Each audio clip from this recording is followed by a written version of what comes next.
Carmelo Anthony is one of the most controversial players in NBA history. He's one of the greatest scorers the NBA has ever seen, currently being 10th all-time in scoring. However, he kind of sucked at literally every other aspect of the game. He's also a controversial personality with a handful of burned bridges and what-ifs in his career. Now at 37 years old, with him on the Los Angeles Lakers with a real shot at finally winning a ring, I figured now would be a good time to talk about the complicated legacy of Carmelo Anthony.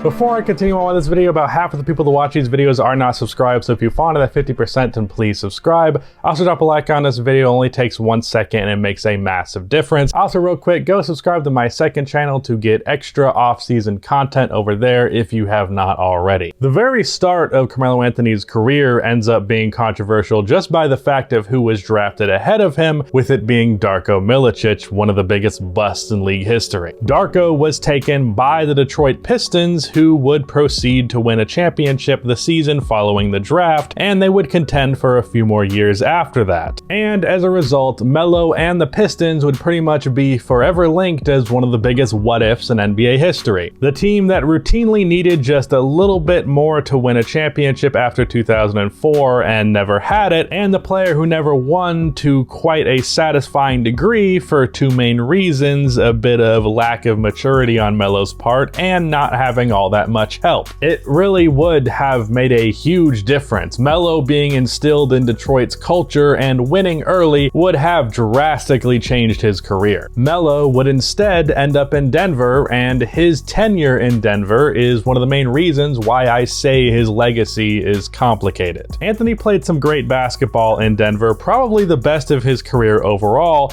but he's also not well liked in that city, and there's a reason the Nuggets had no issue giving a second round pick that was expected to be a nobody Melo's number. Of course, that second round pick ended up being a somebody. In fact, so much of a somebody that the odds of Melo having his number retired in Denver are essentially zero. Like, at this point, Jokic is going to be remembered as number 15 in Denver, not Carmelo Anthony. Melo averaged 25 and 6 on good efficiency for his time in Denver and was the main catalyst in the team making the Western Conference Finals in 2009, where Melo averaged 27, 6, and 4 through the playoffs and went toe-to-toe with Kobe Bryant in the conference finals, though Kobe definitely did win the matchup. But not even 2 full seasons later, Carmelo Anthony ended up on the New York Knicks, and Nuggets fans to this day still feel some type of way about it. The controversy really stemmed from the fact that it never quite seemed like Melo wanted to be in Denver to begin with, and it seemed as though he was quitting on the team right as they were making positive strides. What in particular rubbed some people the wrong way was specifically wanting to go to New York, with Melo's wife's business being a big motivator in that seemingly, and apparently she specifically kind of shit on Denver and didn't like it very much. Now, after the fact, Melo actually said on the All the Smoke podcast very recently that he never actually wanted out of Denver and felt as though he was forced out.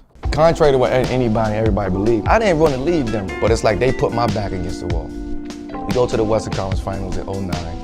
What you supposed to do? You're supposed to build on that. Put an added piece here, plug and play, don't mess the core up. They got rid of Dante Jones. On that team, Dante was a key piece on that team. They like, we ain't re-signing Chauncey. We about to trade JR. Contracts is up, and the lockout was coming. I went to him, I'm like, look, I don't want to go, but if y'all gonna rebuild, it's time for me to go. So in hindsight, if what he is saying is true, it seems as though the Nuggets quit on Melo, if anything. But the fans did not know that at the time, so it came across as Melo quitting, and then the moves the Nuggets were going to make anyways now just looked like a response to a rebuild after Melo left when they were gonna do it anyways. But either way, the team that Melo spent the first 8 seasons of his career with ended up in an ugly breakup that is still confusing to this day. From what I understand, it's far from a visceral hatred after all these years have passed, but Nuggets fans really still don't fuck with Melo, and as I said, there is no chance his number gets retired now that Jokic is wearing his number and has clearly embraced the city quite a bit. So then we get to the next chapter of Melo's career, where once again things get pretty interesting. Melo had probably the best individual season of his career in 2003, as he won his only scoring title, was upwards in MVP voting and led the Knicks to a 54-win season, making the Knicks actually good for the first time since Patrick Ewing had retired.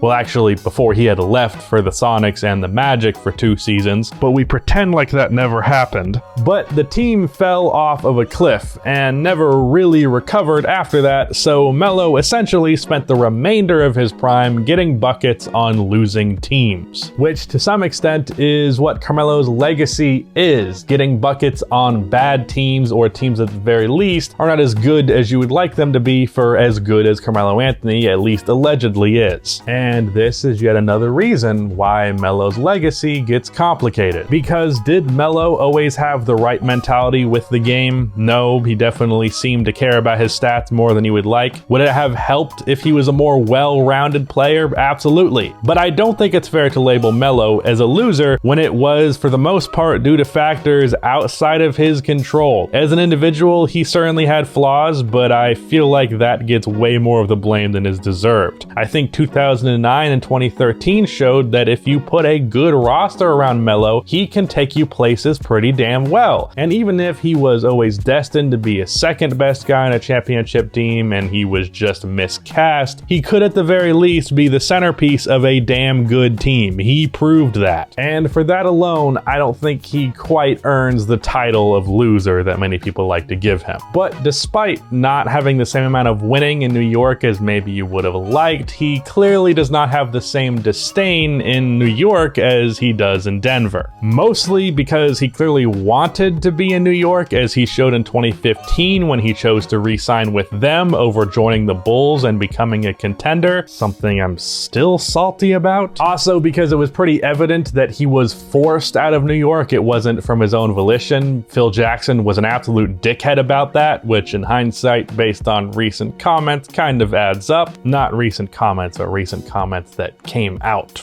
from a long time ago. Knicks fans, from what I can tell, absolutely still have love in their heart for Melo, and from what I can see from most Knicks fans, he's their favorite player of all time, at the very least in the conversation. Then we get to the more recent years of his career, which are a fucking whirlwind. There's no getting around it. Melo was terrible in OKC and clearly let his ego get in his way with the whole not starting thing, and it was that ego that held him back from getting a roster spot after the fact. How do you feel about starting at the 4, or the concept of starting at the 4, or even coming off the bench? And the second question is... Well, me? Oh. I guess that answers that part. I mean, I don't know where that started, where that came from. Hey, P, they said I gotta come off the bench.